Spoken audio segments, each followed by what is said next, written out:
Masechet Yevamot, Daf Non He.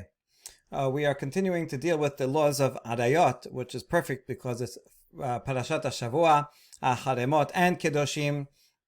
And we were last speaking about half siblings, whether the various Arayot apply to if it's a half sibling, is it only the paternal half sibling or also the maternal half sibling? And we talked about aunts. So now we're going to talk about wife's sister and brother's wife. So is wife's sister only prohibited if it's the wife's paternal sister and or also the maternal sister? The same thing for brother's wife. Then we're going to talk about how come karet is specifically mentioned regarding the prohibition against a sister. If everyone is, the rest of the people on the list are also chayave karet. Why does it mention childlessness, adidim, regarding an aunt?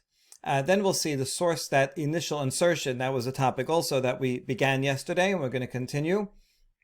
The initial act of insertion during cohabitation is considered an act for various categories. Then we'll say, why is it mentioned shichvat zera in 3 categories? And finally, we'll get an exact definition of initial insertion. Okay, so we begin with the case of half siblings, and we begin with a somewhat complicated Mishnah from later on in the Masechet. V'haditnan. Amru lo meta ishtecha. A man is married to a woman, and he hears that a rumor that she died. Turns out it wasn't true, but he thought it was true. V'nasah chota me'avia, and then he goes and marries her paternal sister. Well, marrying sisters is permitted if one died, so he thought it was allowed. And then meta. Then he heard that the second wife also died, and he married that woman's half-sister maternal. And then meta he heard that she died also, and so then he marries that woman's paternal sister. Meta he hears that she dies also, and then marries her maternal sister. What would be the law? Mutar barishona, bashlishit, bachamishit, upotrot sarotehen. Then he's permitted to only every other one, 1, 3, and 5. Okay, let's see the case graphically. Here we have a man. His name is Reuven. Okay, first, before Reuven comes into the picture, we have this woman who's married to some man. They have a child. Now they get divorced. And then, or they don't have to get divorced because a man could be married to 2 women. So then this guy has another wife, and he has also a daughter. So these 2 are paternal sisters. This woman then goes ahead and she divorces that one and has and marries someone else and has a child. And that child here is Sarah. So these 2 are maternal half-sisters. Then this guy goes and takes another wife, has a daughter. They all have daughters, and so these 2 would be paternal. And then finally she gets divorced and marries someone else and has a daughter, and that's a maternal half sister with this one. Good. This guy comes and he marries the first sister, called her A, B, C, D, E. He marries A. He hears that she dies, so he takes the sister, paternal sister. Hears that she dies, takes the next one. Hears that she dies, takes the next one, and so on. Now, it turns out they're all alive. So, what's the verdict? What does he do here? Well, he married the first one in a permitted way, so that's totally fine. The second one is a sister. Now, if you try to marry your wife's sister, it doesn't work. So, he was never actually married to B. So, if they slept together, it would be a prohibition, but they're not married. Now, since they're not married, he can take the C, because A and C are not related at all. So the Kiddushin with C works. The Kiddushin with D does not work because they are sisters. And then the Kiddushin with E works. So he's permitted to A, C, and E, every other one. The point of the Gemara bringing all this is that you see that these are paternal sisters, and these are maternal sisters. And, these are also paternal. But the point is that it wouldn't matter if it's paternal or maternal because they're alternating. Well, we'll see from the next case in a second. Okay, so that's one law. And upotot sarotehen. If this guy, Reuven, should die without children, which is hard to believe because he's married to so many women, he might have some other co-wives also. But if it should happen he dies without children, then his brother can do yibum with A, C, or E. If he does with any of those, then the other co-wives are permitted to go marry anybody else, all those who he is married to. But if he takes the other ones, then they're not actually he's not actually married to B and D, and so therefore that would not help the co-wives. Only if he actually does yibum with one of the people he ends up being married to. Okay. ואסור בשנייה אוקיי. ונסח אותם ומותר בראשון ובשלישי באותו צורותיהן. ואסור בשנייה וברביעית ואין ביאת אחת מהן פותרת צרתה. And he, the original brother, he is now prohibited to B and D, although he thought he was married to them. Turns out they're all alive, so he is not married to B, and B, in fact, is his wife's sister. Is also this wife's sister, paternally and maternally. So doubly bad, and the same thing with here. And if he dies without children, he does yibum with one of those, then it does not allow the other wives, the ones who are actually wives, to go out and marry anybody else. Okay, now Mishnah is not done yet. Vim ba'al hashiniya lachar mitat harishona mutar b'shiniya u'barvi'it u'potrot tzarotehen v'asur b'shilishit u'b'chamishit. Same case with one change, that he married A, and A, he thought A was died, and she really did die. Okay, but everybody else is the same. So he married A, she really died. So now he marries B, that's permitted. And then he heard that she died, but she really wasn't, and married C. Then in that case, the marriage to C is no marriage because she was alive and they are sisters. He goes ahead and marries D. That's okay. That's permitted because D and B are not related. And then he heard that she died also and married E, but E is a sister of his wife, and so therefore there's no kiddushin there. So if we have A and A really did die, then the process kind of starts over with her, and this is B and D. The point of introducing this case is that even though these are maternal sisters, nevertheless it's a prohibition of karet, and the kiddushin will not work for a paternal sister or a maternal sister. All right, so that is the Mishnah. And so now, here's what we brought in the first place. Alma, achot, ishto, ben mina'ab, ben mina'em, asurot. And therefore, a wife's sister is prohibited to the husband, and it makes no difference if that sister is the wife's paternal sister or maternal sister. Okay, good. So we know that it's obvious from the Mishnah. Here's our question. Minalan. How do you know? What's the source in the Torah? Answer, Yalef ma'achoto ben mina'ab ben mina'em, afkan ben mina'ab ben mina'em. We can learn it from one's own sister. One's own half-sister is prohibited, both from his paternal half-sister and his maternal half-sister. The Pasuk said all that explicitly. All right, good. But now we say, hold on, velelef medodato. Why don't you learn from his aunt, meaning his aunt through marriage, his father's brother's wife, where in that case, this case makes everything complicated, because this is the one case where it's only on the paternal side, not on the maternal side. So why don't we compare the wife's sister to the case of the uncle's wife, where madodato mina'av velo mina'em, it's only a person's father's paternal brother's wife that's prohibited, but not his maternal brother's wife. So we could use that as the source. Afkan mina'av velo mina'en. And so here also, regarding wife's sister, could we be the same thing? Mistabera. So we answer mistabera machato avaleh lemelaf shekin kirobe atzmo mekirobe atzmo. No, it makes sense to do it from his own sister because that's his own relative, and similar to the wife's sister, which is also, it's on the same generation. It's much closer. It's his relative, and not the father, where the son is prohibited only because of the father. It's the father's sister-in-law, right? So it makes sense to compare one's own sister-in-law with one's own sister rather than with the father's sister-in-law. So that's closer. And therefore both sides are prohibited. Adrabah, then we question that. Wait, there's a similarity the other way. Why don't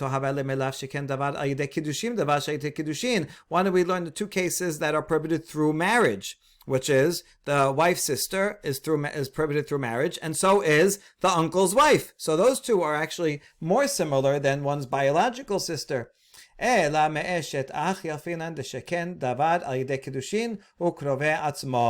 we conclude, it's better to learn from the eshet ach, the brother's wife.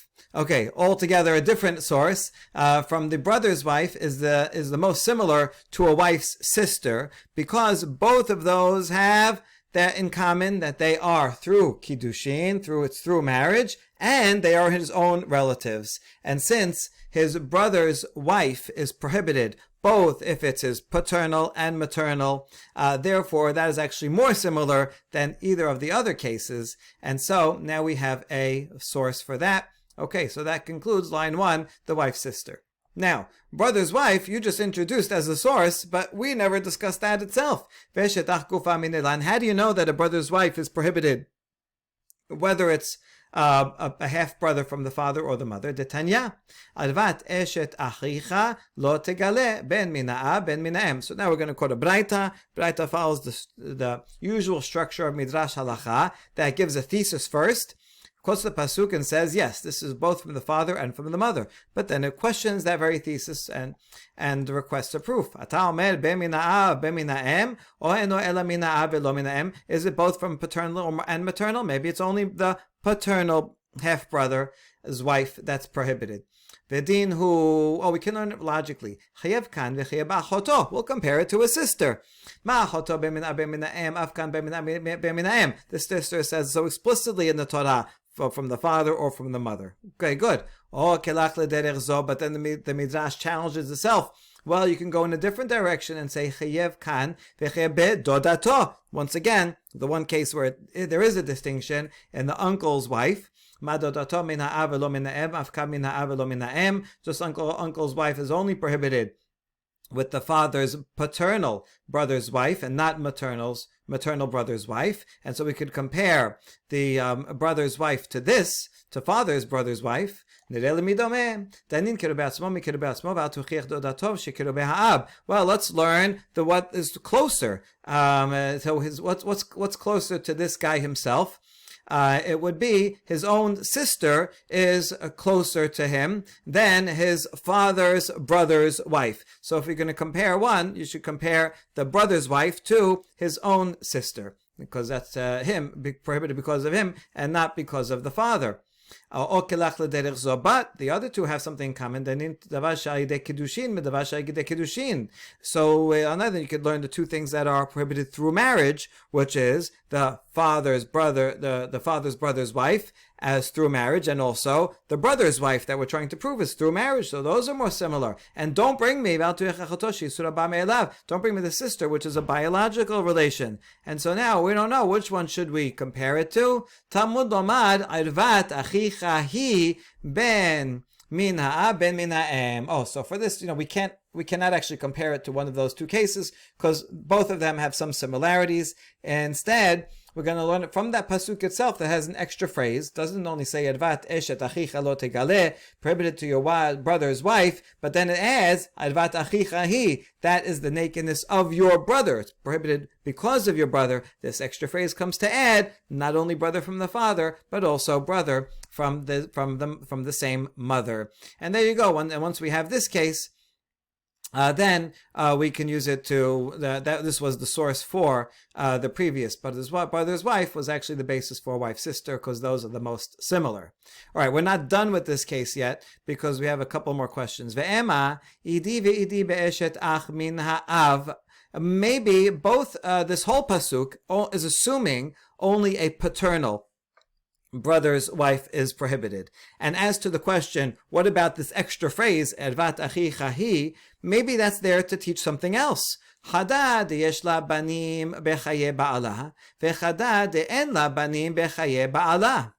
So maybe we need two, because there are various subcases of a brother's wife. Remember, this is the case of Yibum, where if he dies without children, then the brother's wife is actually permitted. That's Yibum case. So we have to make sure to exclude any cases where Yibum does not apply. So maybe we need one part of the verse when they have children, and the husband is alive. That's for sure not allowed. And we need another one to say that what if there are no children and the husband is alive, but they got divorced? In other words, his brother had a wife and they never had children. They got divorced. Maybe then the other brother can take her. You might think it's okay. And so maybe that's why we need the other one. No, then we reject that. That we already discussed a page ago, that if there's no, if he's alive and they have no children, it's still prohibited. We learned that from the extra word nida. Nida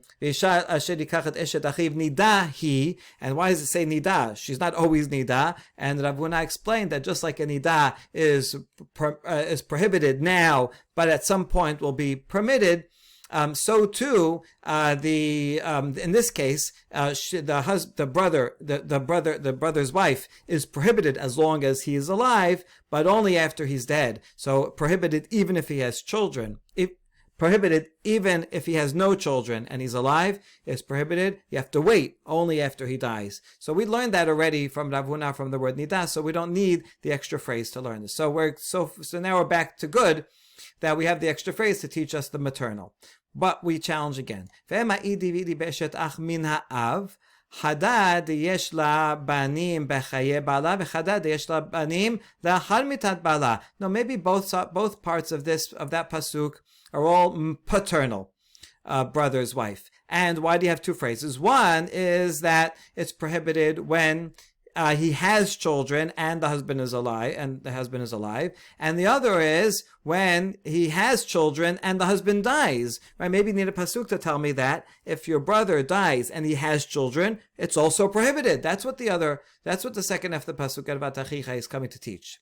We challenge that. Hold on. Yesh la banim lachar mitat bala lo siricha kira. I don't need a pasuk for you to tell me that if my brother dies with children, that his wife is prohibited. I can figure it out from the law of Yibum. The law of Yibum says you can only take your brother's wife if he had no children. So I can infer on my own that if he has children, then it's prohibited. I don't need another pasuk to tell me that. Oh, we reject that because we say v'dilma en labanim asura la'alma v'sharia le'yabam. Yesh labanim sharia la'alma v'sharia le'yabam. It's not necessarily a good inference, because I might have read it this way: if she has no children, really this means that if he has no children. Just usually, if she has no children, then he has no children also.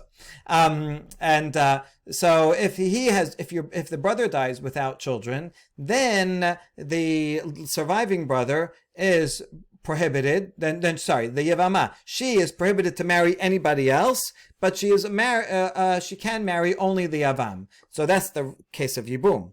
But I might infer if he dies with children, then she is permitted to anybody, and she's also permitted to the Yavam. Right? Maybe the difference between two cases is that in the first case, when she has no children, she can't marry anybody else, only the Yavam. But if she has children, she can marry everyone, and also the Yavam. That's also a logical inference. Inameh, or another way that you can interpret those pesukim without deriving this case. Maybe if there's no children, then the Yavam has a mitzvah to take her. And if she has children, then he can. It's optional, but no mitzvah. Or, yet a third, iname en labanim in, yesh labanim la. Or we can go back to the original inference and say, I'll agree with the inference. Or if she has no children, then the Yavam can take the Yavama. And if she has children, you're not allowed to. But from here, we cannot learn in Isur Lav, but rather, it only says it's an aseh, that Yevama yavo aleha, he should take her, and so that's an inference from an aseh, that if you have children, you shouldn't do it. That is a lo ta'aseh haba michlal, that comes from an aseh, and that has only the strength of an aseh. So, therefore, we need the pasuk to teach me in all these three scenarios. Doesn't matter. The point is that we would still need the added pasuk ervat achicha hi to tell me that there is an isur lav when he dies with children. That is also an isur, that's prohibited, and there's an isur lav. And so I cannot use that second half of the pasuk to teach me that a maternal brother's wife is prohibited. All right, so we give up on that pasuk, and instead we bring a different one, the one from Parashat Kedoshim, Leviticus 20, Katab Kira Harina Advat Achiv Gila, and there it says he has revealed his brother's nakedness, and that's different from the one in the pasuk in 18, and chapter 18, and so there you go. That's how we know it. Okay, one last point in this category. Ve'ema eshet ach min ha'em ke'eshet ach min ha'av, u'ma eshet ach min ha'av lachar mitat bala sharia.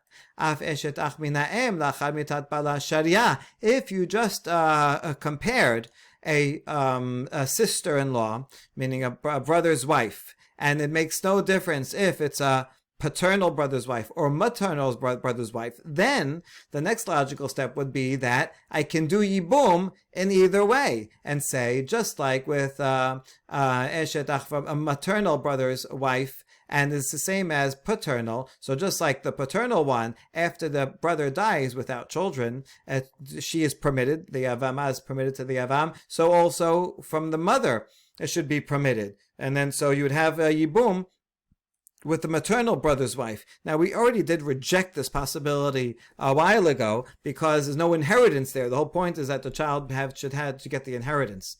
But that's where we would know for that there's no mitzvah of yibum. How do we know that there would actually be a prohibition even if the brother dies, a maternal half-brother dies without children, that it would still be prohibited? Isur karet. How do we know that? Amar kirahi bavayatate. So that same original pasuk says that word he says behavayata. She remains as she is, and so therefore this pasuk that word he is coming to add that she remains prohibited if it's on the mother's side, even if he has no children. From the fact that the Gemara quotes the word he from chapter 18, and that is how we know the maternal wife's, and that's connected to the maternal brother's wife.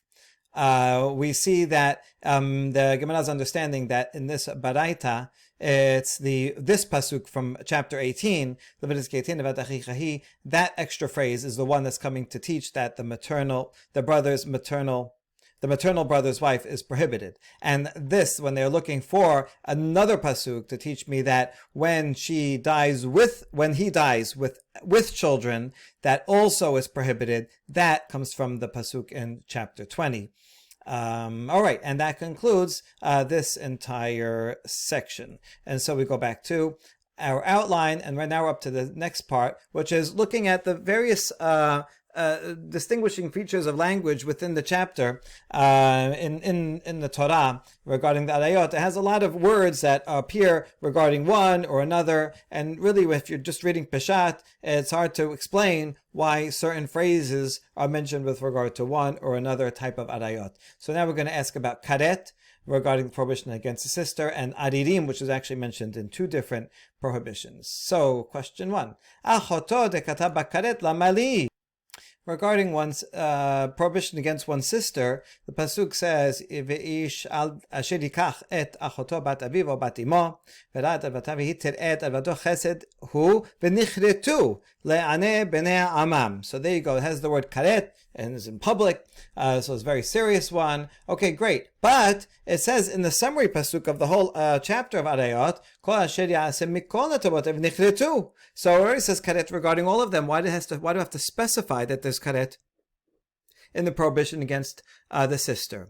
And the answer is Lechad Rabbi Yochanan. Damar Rabbi Yochanan, she'im asa'an kulam beha'alem achat hayav al kol achat ve'achat. Rabbi Yochanan comes to teach that, let's say someone violates arayot b'shogeg.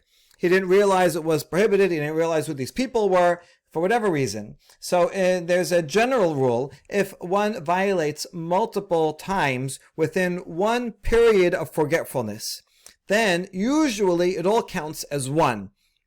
Like on Shabbat, if you'd cook a lot of things, cook many times within one period of forgetfulness, you didn't realize it was Shabbat, you still only bring one korban hatat. And so I might think that here will be the same thing. Within one period of forgetfulness, someone violates adayot with his sister, with his sister-in-law, with his aunt.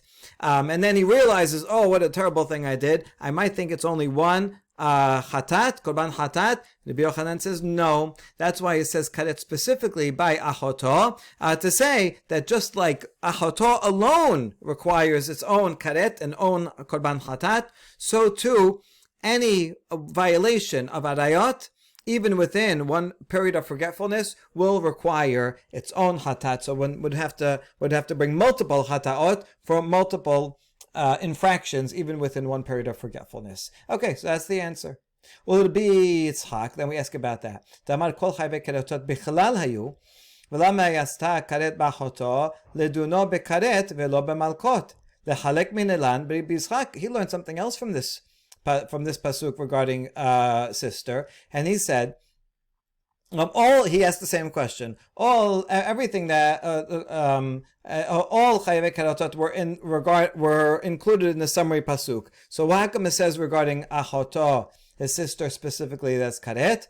And the answer is that he gets karet and not lashes, even if for all these things you need someone to give him a warning and say, if you do this, then you're going to get a punishment. Let's say the warning he says, if you do this, you're going to get lashes. Now that's not true, right? Actually, he's going to get karet. So if he gives the wrong warning, then would you give him lashes? And he says no, right? He gave the wrong punishment, and therefore he does not even get lashes. He only have to give the right punishment. If you do this, you're going to get karet. And he says, yes, I know. And then he does it. Only then you get karet. So since he uses the pasuk for something else, how does Yitzchak know the rule that you have to give multiple chataot, even within one period of forgetfulness, that we divide each violation?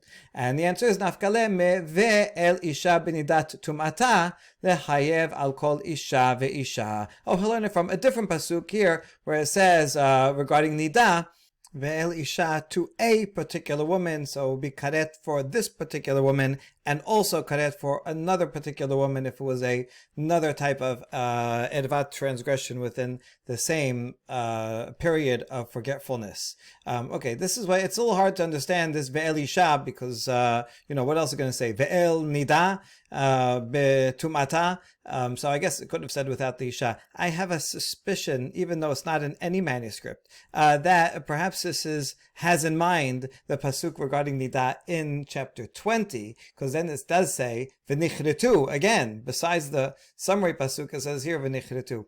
So I don't know. Maybe this is regarding sisters. Here, the next one, sheshkab isha dava. This is regarding nida, and it says v'nichretu here as well.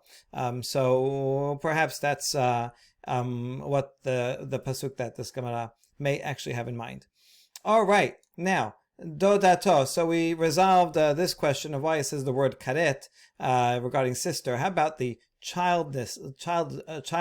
Dodato. If one is takes his aunt, techata ba rachamana aririm yihiyu. Now, if you look carefully at this pasuk, it's not actually about an aunt. The pasuk says, "V'isha sherikachet eshet achiv nidahi arvat achiv gila aririm yihiyu." This is about one's brother's wife, the case of Yibum. And it says if he takes his brother's wife, not in a context of Yibum, then they will be childless. Okay, so you see that is quoting actually the wrong pasuk here. It does say the word aririm regarding an aunt, but that's a different pasuk. Dodato edvat dodogila, meaning his uncle's wife. And chetam yisau aririm yamutu. So it says the word aririm yamutu regarding an aunt, and it says aririm yihiyu regarding one's sister-in-law. Okay, so the pasuk, the Talmud here is quoting the wrong pasuk for dodato. However, if we check the manuscripts, we'll see that almost every manuscript except for one is okay. Most manuscripts just say dodato de kata barachamana Lamali lichadarava. It just says the dodato that says or dekata rachamana adirim, and it doesn't say adirim yihiyu. It only has that in the Vatican manuscript and in printed editions. It does not have the word yihiyu in any other manuscript. So that's correct. This we should take out the word yihiyu here and then ask, okay, dodato, that says adirim. Why do I need that? What's it coming to add? And here's the answer. And then he brings the other one, adirim yamutu, which is the one regarding brother's wife. Hakesad, so why does it say both of these? Yesh lo banim kobran, en lo banim holech ariri, to teach that in these particular prohibitions, one will also be childless.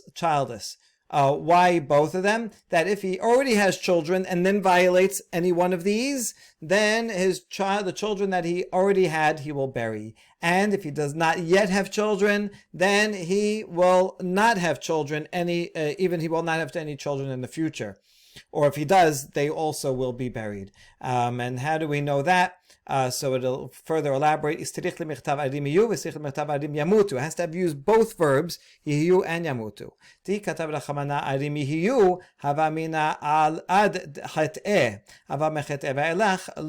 it just said they will become childless, then maybe that only means from the children that they had until the time that they sinned. Because it doesn't say yamutu. Yamutu means they will die childless, means any future children. So if I only had yihiyu, I would only know the children until that point when they sinned. But from then on, maybe not. That's why katav rachamana arim yamutu. V'katav rachamana arim yamutu. If it only said that they will die childless, havamin mechatei ve'elach, maybe only from the point of their sin and on, any child that they will have will be buried. But maybe the children that were born beforehand will be okay. And that's why it has both. All right, this is in fact quite interesting, at least for the one regarding brother-in-law, the sister-in-law. This one here, Yikach eshet achiv nidahi. It is kind of ironic that it's saying that the whole point of Yibum is, if he has no children, is to marry his aunt and marry his sister-in-law so that he will have a child with uphold the name of the dead. So this is the opposite. It's going out of its way to say, if you try to marry your sister-in-law, then you're not going to end up having that marriage will not result in any children if it's done in a prohibited way. So it does make sense that this should emphasize having children, since the Yibum case is the opposite. All right. Okay, the next section is regarding we're talking about initial assertion. We're going to define exactly what it is, but for now, let's just call it that. Assume that it's when the male inserts only the tip of his member into the woman, and is that considered a prohibited act in and of itself, or does it require full insertion? So the law is, yes, even initial insertion is considered an act, but we want to bring a proof in all these categories. For Torah prohibition, lav; for Torah prohibition regarding Kohen; for prohibition derived from a positive commandment, in the case of Yevamot, in the case of a wife. So let's see.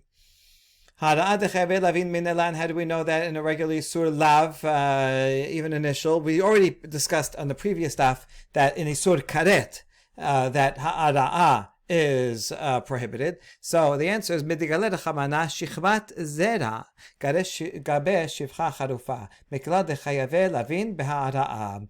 So it's because in this case of shichvat zera, the case is vishka shirkab et isha, and here it adds the word. Not only do they have intercourse, but they have intercourse that cohabitation with seed, which indicates that it's full to completion. So in this case, you require a full intercourse to completion in order to be liable. What case is this? He's talking about when you have a Canaanite maidservant who is married to a Eved Ivri, which is a permitted relation.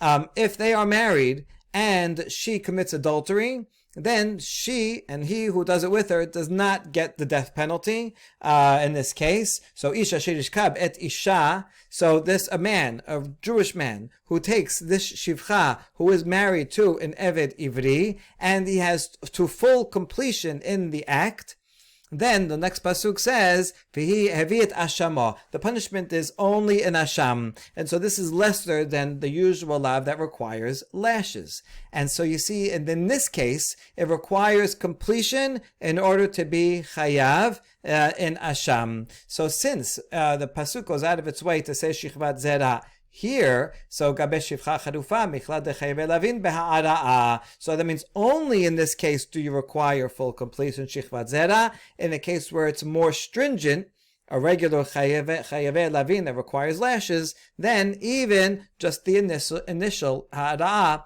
will be punishable. All right, so that's how we learn it. But then we ask on that.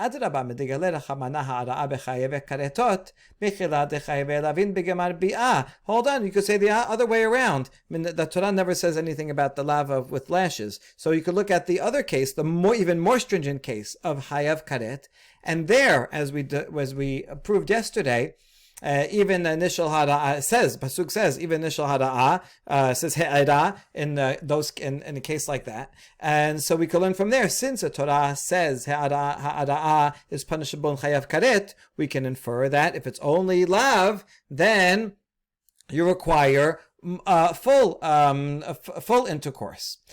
So then we would learn that hara'ah in chayav lav, because it's a lesser prohibition, maybe hara'ah is not punishable.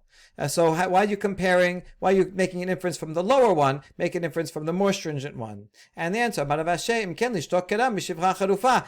case, you wouldn't have to say anything regarding shivcha charufa, because you could just say karet case.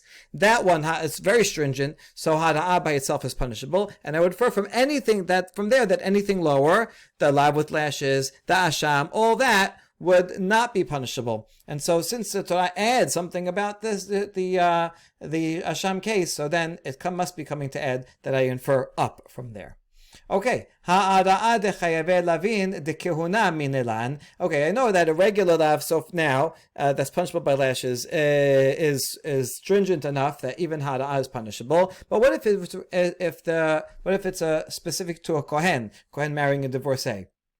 There, maybe since it's the prohibition is only for Kohanim, so since it's more limited, maybe we would limit the application also and say hara'ah is not punishable. And the answer is atya kiha. It says regarding a sister, if a man takes a sister, so that's kicha. And it also says regarding a kohen that he cannot take zona lo yikahu. So there you go. It says kicha in both. So we're going to make it gezerah shava and learn that for a kohen also hara'ah is punishable. All right. Dechayave aseh minelan. What about a prohibition that we learn from a positive commandment? For example, regarding the Egyptians and the Edomites, says Banim asher yivaledu lahem dor shilishi yavo lahem bekal Hashem. After 3 generations, you can marry them. We only infer from that generations 1 and 2, you cannot marry them. So this is a lower level prohibition. How do we know that if one has intercourse with only ha'ara'ah in such a case that it is considered punishable? Atya bi'a. From here we'll learn, since it says the word bi'a here, lo yavo lahem bekal Hashem, and regarding mamzer, which is a regular lav, lo yavo mamzer. So we see the same is true, just like with marrying a mamzer, which is a regular lav, which is the first thing we proved. Hara'ah is punishable, so too here, hara'ah is punishable. Okay, yevama lashuk minelan. If a yevama, without doing yibum or chalitza, she goes and marries someone not related, that's an isur lav. How do we know that would be also prohibited? We ask on that for hara'ah. We ask on that, ileman damar lav, ileman damar aseh. What do you mean? Yevama, we already discussed already. Most opinions say it's an isur lav, so it'll be included in the same thing as lav. There is an opinion that we're going to see in page 92 that says it's actually comes from an aseh. See, the lav is lo tiyesh temet achusa. She cannot be with anybody else. But the aseh is yevama yavo aleha. From the fact that it says that her yevama has to be with her, that's an aseh. We can infer that she cannot be with anybody else. So it's machloket there if it's this way or that way. But either way, we proved both the regular law taseh, and we also proved the regular case of aseh. So what are you talking about? I already know the case here. Rather, what we meant to ask was, Ela Yevama leYavam minelan. How do you know that if the Yavam and Yevama cohabit, but only with He'ara, only with initial insertion, and not a full intercourse? How do you know that that is considered Yibum? And the answer is Ata, Atya, Bi'a, Bi'a. So from the two instances of the word bi'ah, Yevama yavo aleha, and also regarding mamzer, as we saw here, it also says lo yavo mamzer, and those. So these are. We make a gezerah shava that just like ha'ada'ah is considered an act here, so too is considered an act there, and yibum is effective. Isha leba'ala minelan. Now, how do you know? Just a regular case of a man and woman trying to do kiddushin. One of the ways of doing kiddushin is with bi'ah, and although we're not supposed to use that one, nevertheless, officially, it does work. How do you know that even just ha'ada'ah between a man and a woman will affect kiddushin? And the answer is atya kiha kiha. This is not the Sedeh Efron one, but rather two other kihas. The kikach ish isha ub'ala, the regular case from which we learn kiddushin. It says kicha, and it also says ish asher yikach et achoto. Regarding sister, it says yikach, and the prohibition of sister is also just ha'ara'ah.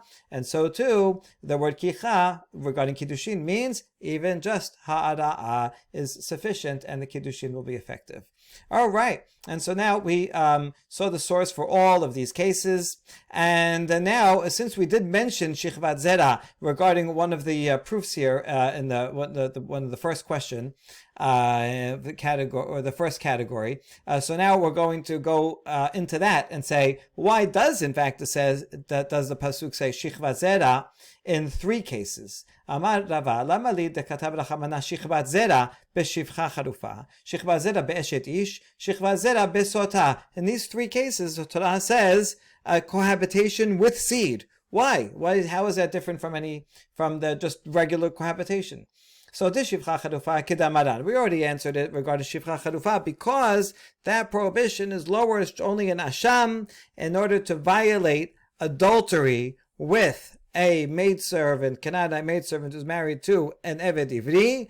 Adultery and prohibition and the punishment of Asham will only be with a type of intercourse that will produce seed, and that is a full intercourse. Okay, otherwise he doesn't have to bring it. All right, so we answered that question already. Eshet ish perat lemishamesh met. So the one regarding Eshet Ish, where also says Shichvat Zera, that is to exclude someone who cohabits. This is not talking about necrophilia. This is talking about someone who has intercourse with a married woman, but his member is dead, right? With a limp organ. Even if he does that, he is excluded, and he would not be punishable. Would not be punishable in that case. Okay, fine. That answer works for but this is subject to machloket. It works for the opinion that says if one does commit adultery, but with a limp member, then they're patur. That's why it comes to exclude that. Only if it's a shichvat zera type of intercourse. But there is another opinion that says even in such a case with a limp member is still chayav. So then why are you saying shichvat zera? Rather, the word shichvat zera this is an example of necrophilia. If he sleeps with someone's wife after she died, then he is not punishable. Okay, there's other problems with that, but it's not punishable as adultery. Now, why would I even think it is? After all, after a spouse dies, they are not married anymore, right? There's two ways to get out of a marriage, and one is get, and other one is death, until death do us part. So she's not actually married to him after she dies. I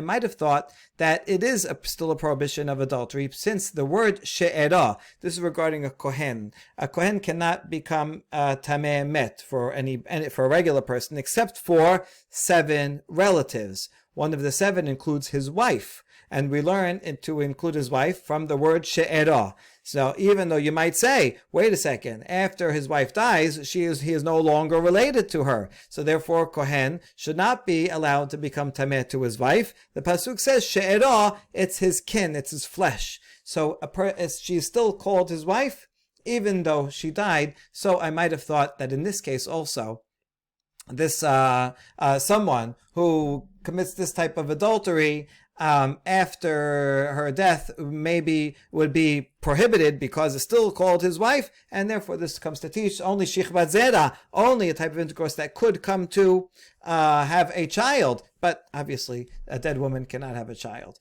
And so that's what it teaches us. So we answered the question according to either opinion. All right, this sotah lamali. Why does it say the word shichvat zera regarding sotah? Lichet detanya. Shichvat zera perat ledavar acher. There's a braita, strange braita that doesn't is ambiguous. It says the word shichvat regarding sotah to exclude something else. Well, what is that something else? My davar acher. Amar Rav Sheshet perat leshekine la shelo kedarka. Let's say in a general case of sotah is when the man suspects his wife, he has to warn her and say, listen, you are not allowed to be secluded with that other man, meaning long enough that they could have intercourse. But let's say he warns her in this unusual way, and he says, I don't want you to be with that other man and have atypical intercourse, meaning from anal intercourse. And he only says that.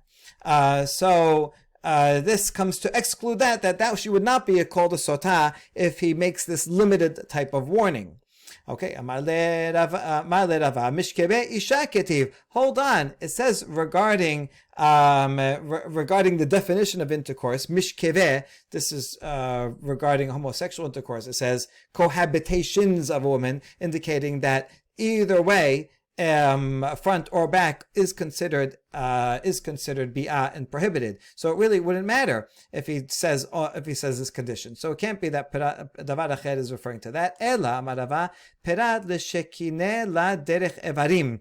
Maybe he said to his wife, I am warning you not to fool around with that guy, meaning even just touching each other's limbs. That's what he's warning her. Don't even do that. And maybe that's what the word shichvat zera regarding sotah comes to exclude, that this warning is not sufficient and she would not be considered a sotah. So Amar Abaye rejects this. Wait, would you even think that this case would be called sotah? It is licentiousness. It is not good behavior. But there's no way that this would be defined as intercourse, but just touching each other. And so therefore that can't be what the word shichvat zera is coming to exclude. Rather, it must be talking about where he tells her, you may not, the word kiss here means that their privates will just touch each other with no penetration. And so I'm warning you against that guy, not even to do any not even to do a nishika. So, and the shichvat zera comes and says, no, that was not considered a sotah, even if she goes and violates that warning, because that's not considered bi'ah. But this is something that maybe you might think that it could possibly be bi'ah, so it makes sense that the Torah would come and exclude that. All right, so Abaye's answer is good according to one opinion. Hanicha leman damar ha'ara'a zohach nasat atara ela leman damar zo neshika ma'ika lememar. Okay, that answer works fine according to the one that defines ha'ara'a as the corona, insertion of the corona, which is the way that we've been assuming it means this whole time. But there is yet another opinion that says even neshika, even just the external touching of the organs is already called ha'ara'a, in which case that is a full prohibition. It's like a full bi'ah. And so in that case, it should not be excluded if he warns her his wife with nishika, then she does go ahead and violates it, then she will be a sota. So according to that opinion, Michael Mamad, what would they say? What does the word shichvat zera regarding sota come to exclude? Rather, we'll go back to the previous answer. That is when he says, don't even touch each other, just like shomer nigi'ah, touching each other. I'm warning you against that.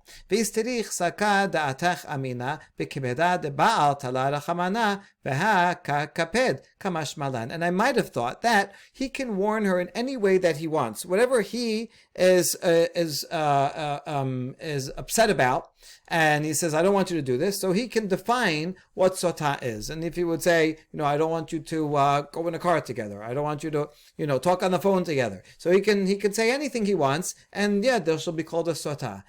So this shichvat zera comes to teach me, no, that's not true. Only something that can be defined in some way as shichvat zera, something that will be the bi'ah in some sense, only that is something that he can warn her against, and she will become an official sotah if she violates it. Is only touching limbs, then that is not considered shichvat zera, and she will not be a sotah.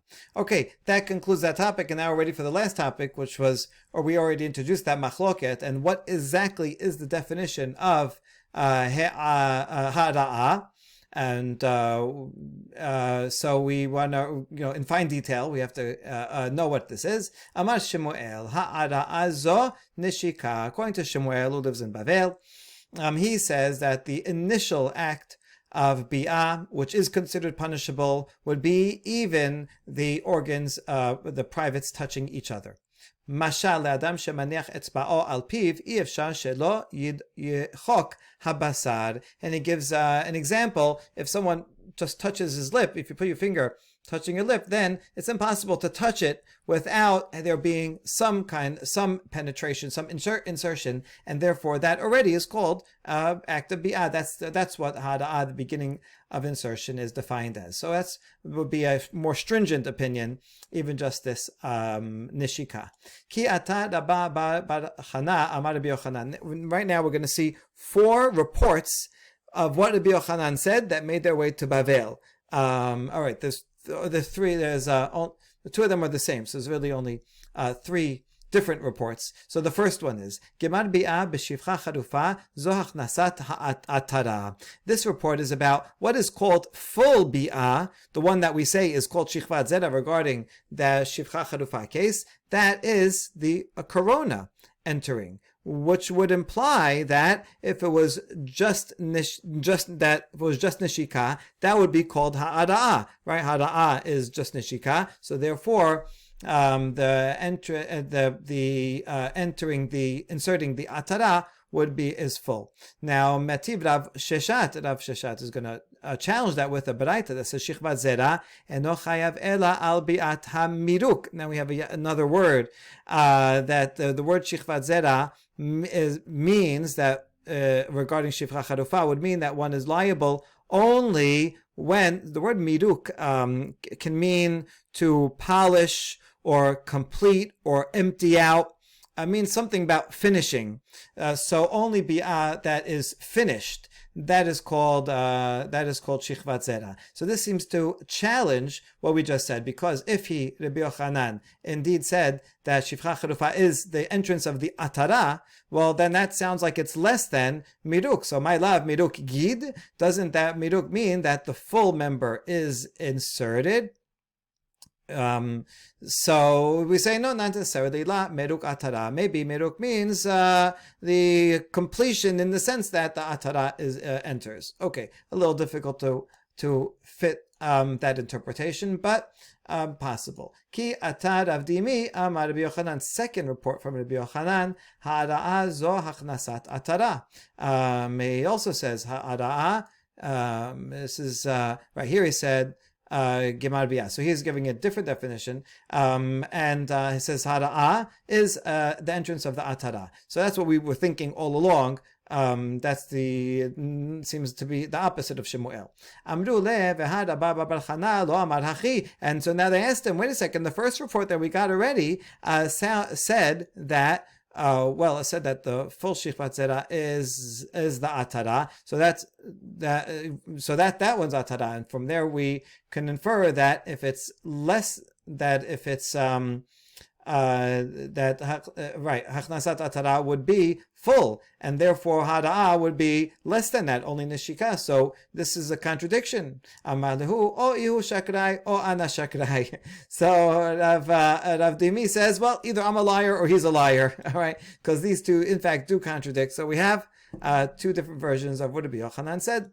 All right, Ki ata rabin amar Rabbi Yochanan. Another one of the Nechuta'eh who come from Eretz Yisrael to Babel reported in the Rabbi Yochanan, Hara zo hachnasat atara. This is the same as what Rav Dimi said, that it's the insertion of the atara, the more lenient opinion that we've been assuming all along. Okay, as Rabba bar Hana v'adai palik. So this definitely also contradicts Rabba bar Hana, who would say that this atara is considered full bi'ah.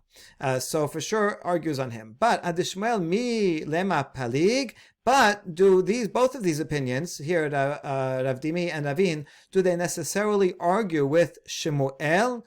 Remember, Shemuel's formulation is Hada'ah is nishika. So we can infer from that if Hada'ah is only the touching, then more than that, the atara would be full. And that would, if you interpret it that way, contradict. But we don't have to necessarily interpret it that way. We say, lo, min nishika ve'ad hachnasat atara hada'ah kareila. Maybe there's a range, and hada'ah is defined as from the initial touch until the atara goes in, and all that is hada'ah is the initial stage, and anything more than that would be the full. Kiata Rav Shemuel bar Yehuda amar Rabbi Yochanan, and now he's the fourth person that comes from Eretz Yisrael and reports on Rabbi Yochanan, and he says hada'ah zo hachnasat atara. This is the same hada'ah zo hachnasat atara. Gemar bi'ah mamash, but he adds more words to what Rabbi Yochanan reportedly said, and he said, which is that Gemar bi'ah means Gemar bi'ah mamash, meaning the full insertion. That is the finishing of bi'ah. And now he adds yet another statement from Rabbi Yochanan: Mikan va'elach eno ela neshika upatur aleha. And anything from there forward, meaning anything less than the ha'ada'ah, anything less than hachnasat atara, is only nishika, only the touching. So, and if it's only the initial touching without any insertion, then patur aleha, that's not considered an act of bi'ah. And so you see, if in this formulation, upalega Shmuel, this argues with Shmuel, because he said that hada'ah is nishika. So the previous formulation we could have reconciled with Shmuel, but this last one we cannot reconcile at all. So it's interesting to see how they get each successive report from Rabbi Yochanan fills in more and more of the picture until we finally understand that for sure Rabbi Yochanan must have disagreed with Shemuel. Baruch Adonai Le'olam. Amen ve'amen.